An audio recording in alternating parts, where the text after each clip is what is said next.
In this video, we're going to talk about the importance of dialogue and being able to hear what the characters are saying. If you can't hear what the characters are saying, it's going to be very irritating because you have no idea. So, stick around and find out how to write dialogue in stories.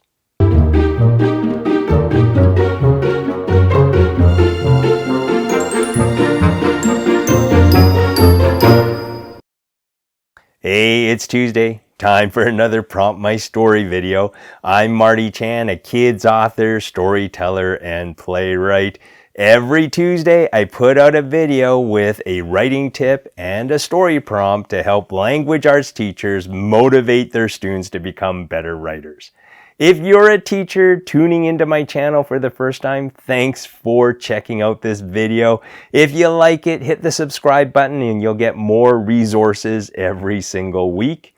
And if you're a student who's checking out my videos, yay! Thank you for coming in and trying to become better writers. Please leave a comment down below. Let me know that you enjoy these videos or if there are videos you'd like me to make, because I'm always looking for ideas for new content. Now this video is going to be a very special video. It's all about dialogue. And dialogue is a tough thing to write because oftentimes when I see people write dialogue, they kind of cram it all into the same paragraph and it looks like a rat's nest where you can't tell one person is talking or when the other person is finished. And it becomes such a jumble that it's hard for us to sort of separate everything into something that is coherent or that makes sense. Now, I come from the world of theater where plays are written specifically for actors to perform the dialogue. And the way that we separate the dialogue is to make sure that when a character is speaking, their dialogue shows up on a new line. Well, the same thing applies in writing dialogue for fiction. If you've got a character speaking, put it on a new line. If another character joins in the conversation, put their dialogue on a new line. That way you separate everything into something that the reader can follow clearly. The other thing to keep in mind is think about the quotation marks as a microphone that you use. Now, if you got a microphone, you know that if you turn it on, people can hear what's being said. If you turn it off, so you always think about quotation marks as turning the microphone on at the beginning of the line of dialogue.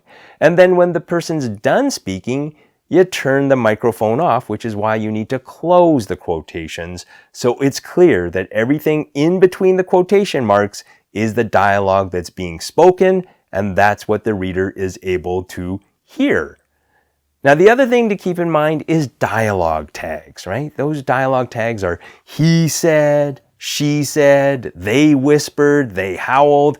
So you identify who said that line of dialogue, and that's what's called a dialogue tag. Now, oftentimes you need that dialogue tag in the beginning to identify who's speaking. So John said, hey, come over here. Carol said, why should I come over there? John said, I insist you have to come here. Those dialogue tags are kind of like the microphone again, but instead of turning it on and off, now you're pointing it at the person who's speaking. And so you pointed John, then you pointed to Carol, and then you pointed to Greg or whoever is going to be speaking next. That way it helps us picture where that dialogue is coming from. Now, I know sometimes you'll hear people say, well, don't use said all the time because it gets repetitive and it gets boring.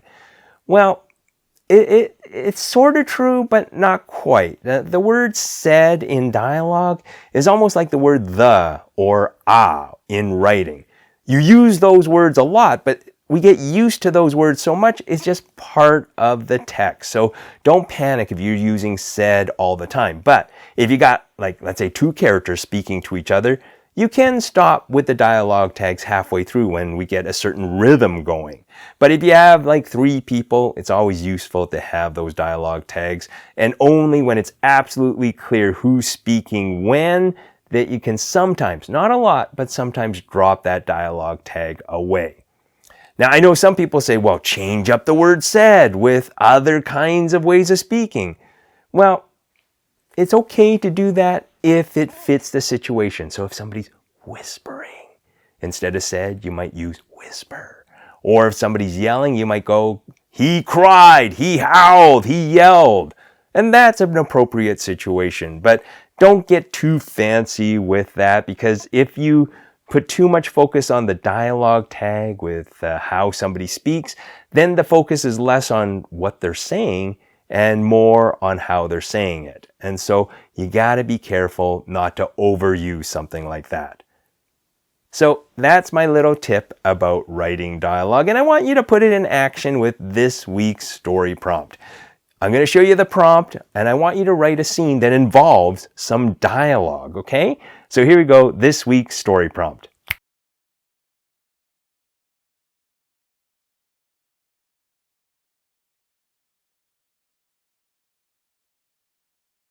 And there you go, this week's story prompt. Hopefully it'll spark your imagination and get you to come up with some cool ideas. Now, before I sign off, I've got a special treat for the students at Mill Creek School, where I recently did a writing residency to help those kids write some pretty scary stories. In one of the classes, I promised the teacher that if there were some really awesome stories that came out, I would give a shout out to those students.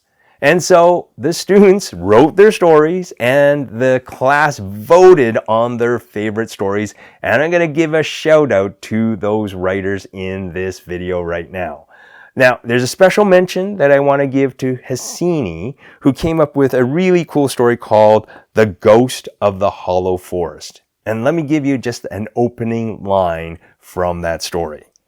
I never planned to solve the mystery of the park in the hollow forest. McKinley Kelly, my BFF, dragged me into it. So, Hassini, excellent job coming up with that story. Very impressed. Good work. Keep writing. All right, now let's get on to the top 3 finishers voted on by the class. Third place goes to Nathaniel, and their story was called Slimy Demise. Very creepy, kind of gross title, but I like it. All right, let me give you a flavor of that story right now. This is a story about my trip to Paris. It was in the middle of spring 2019. I've been so scared to talk about it, but now I am ready. Ooh, I want to know exactly what's going on with those opening lines. Good job, Nathaniel. Congratulations. Now, on to second place with Colin. Now, this is a really cool story, which, well, I won't give too much of a way of it. One of my favorite lines from the story is right over here. On the morning of April 10th, 2021, everything seemed different. Very different. The sky was colored a dark green. Good job, Colin. That is definitely setting the scene for the reader. As soon as I picked up on those opening lines, I wanted to read the rest of your story. Excellent job. All right, now, first place vote goes to Nadia's story. And Nadia's story, let's give you a little flavor of her story. It all started in summer 2000. As everything at band camp seemed normal, it really wasn't. I love that all 3 of these stories set us up with something that should seem ordinary, but then it gives us a little twist, and that little twist is the very seed that we need to get curious about your stories. So round of applause for all 4 writers for coming up with some pretty awesome stories. Thank you so much for submitting those stories, and I am so proud that you were able to come up with some creepy stories. Good work, and I hope you all continue writing.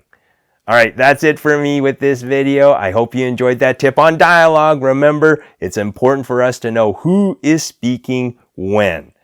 All right, take care, and we'll see you in the next video.